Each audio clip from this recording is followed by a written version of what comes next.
Hey guys, LevelCap here. Today we're going to be taking a look at the AR160 after the latest Battlefield patch. This gun has gotten a nice bit of an upgrade to its recoil, which makes it much more effective as a ranged weapon. The gun used to have an uncharacteristically high 0.5 vertical recoil. This has been reduced to 0.23, so the vertical recoil has essentially been cut in half, which is just a massive improvement to the controllability of this gun. The side-to-side recoil was bumped up ever so slightly, not too big of a deal, so basically this gun's going to be very easy to control. There's a lot of different ways to set up this gun depending on your playstyle. As you can see, I'm using the ACOG sight here because now that the visual recoil bug has been fixed, it's now a very effective sight to use for engaging targets at medium and longer ranges. Using a canted iron sights gives you the option to switch back to a close quarter optic just in case you need to deal with somebody right in your face. Personally, I'm not a huge fan of switching between optics. Generally speaking, you don't have too much time to actually anticipate what you're going to need, and I just got used to kind of zooming in with the 4x ACOG when somebody snuck up and surprised me in CQB. Now, understanding the stats of the AR160 is pretty important to understanding how you should play with this weapon. First and most importantly, its rate of fire is 700 rounds per minute. This means you're certainly not going to be a powerhouse in close quarter combat. If you're familiar with the AUG-A3 in Battlefield 4, it does the exact same rate of fire, the exact same damage per second as that weapon.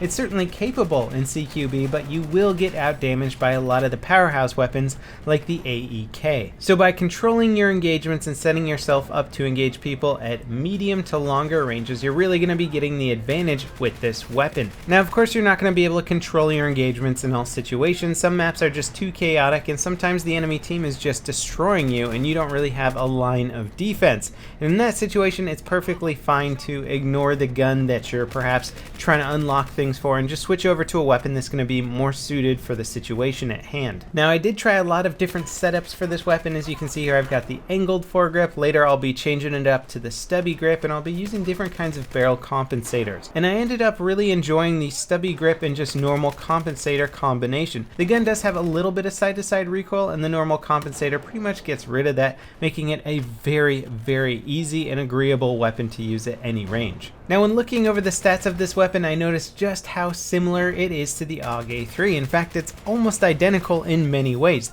The main difference between this weapon and the AUG-A3 right now is that the AUG-A3 has a slightly longer reload and slightly better hipfire. It also has a tiny bit faster muzzle velocity at 670, where the AR160 has a muzzle velocity of 650, which is extremely high, again making it very good for hitting long-range targets. I've now switched it up to the Coyote red dot sight and a suppressor just to help me get around this map a little bit more stealthily. I was noticing that whenever I made a decent push, everybody always seemed to know where I was, and it didn't last too long, so the suppressor is going to last a lot longer, and you're going to see me get a lot more kills where I'm shooting players in the back just because they have no idea where I'm located. Now, there's a few things to be aware of when using this assault rifle. Many things about it make it feel like it's your kind of standard M416, middle of the range. It looks very similar to your traditional M4 style reload system. However, the long reload on this gun takes 3.1 seconds, which is really unfortunate and frankly kind of uncharacteristic since the charging handle and everything about it seems to be very simplistic in use. There shouldn't be any actual physical reasons for it taking longer for the long reload than your average M416, but for some reason it does in game, so just be aware of that. If you shoot every bullet in the mag, you're going to be stuck with a very long reload, and it got me killed a couple times because I was just kind of waiting for my gun to be ready, and somebody just turned around and killed me. I should have just switched to my sidearm, but it took me a little while to get used to that uncharacteristically long reload. And that was kind of weird there. I just shot that player in the head, ninja chickens. The kill feed popped up on the right side of the screen, but I never got the kill confirmation center of the screen. Perhaps a new bug in the new patch. We'll have to see. It's the first time I've actually seen that happen in this game, so maybe it's just a one-time occurrence, but you really never know.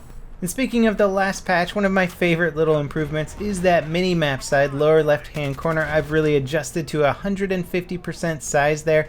Allows me to really make out the definitions of the map and figure out exactly where players are, rather than just, oh, there's a few guys in front of me. Now it's like, oh, there's a few guys in front of me, he's at the corner of the building.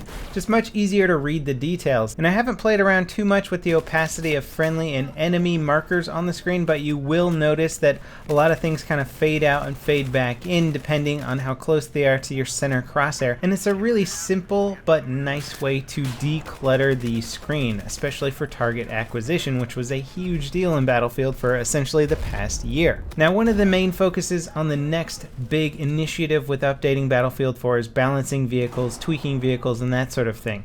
I would love to see them include a big update on the spawn system in Battlefield, especially for team deathmatch and domination.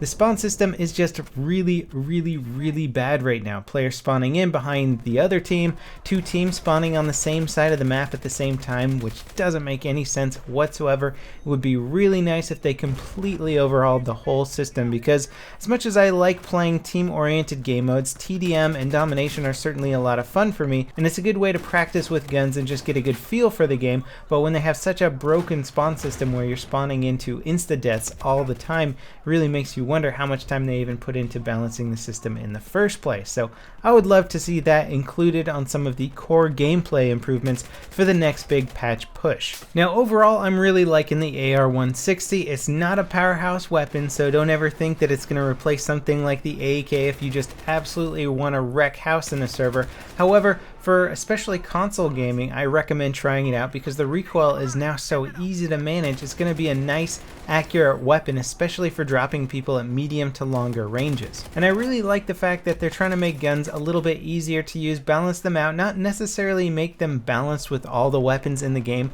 but just generally speaking more enjoyable. I don't think I would ever use the AR160 in a competitive environment where I'm trying my hardest to do as best as I possibly can.